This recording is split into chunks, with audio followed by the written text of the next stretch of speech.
When it comes to your life and your work, I mean, if one listens to the critics, it's that the narrative is that anything that Kangana is involved with, any project, cannot go smoothly.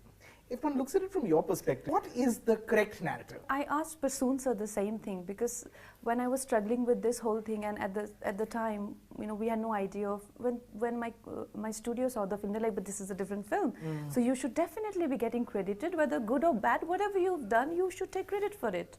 I said, fine, so I don't really have nothing to say to that, but to begin with, to have that sort of selflessness, that I'm going into it without caring about credit or anything. So I remember having a very sort of a really vulnerable moment, because media was sort of, you know, like that. I was feeling absolutely judged and attacked and harassed, and I remember in one of the dialogue sittings and feeling really vulnerable, and I asked him, I said, Prasoon, so why do you think there is so much opposition, you know, when it comes to people like me? So what is this narrative? So he said something very interesting, which I only want to quote him and not myself.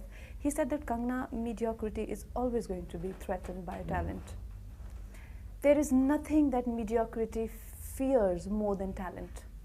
And I'm like, well, maybe, because that is the only explanation. Because I don't feel so threatened by anyone around.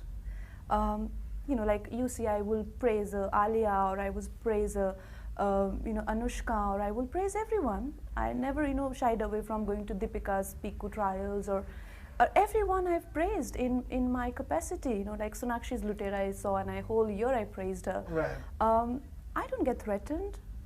Why don't I see the same sort of, you know, sort of, why is everyone like, oh, she doesn't exist?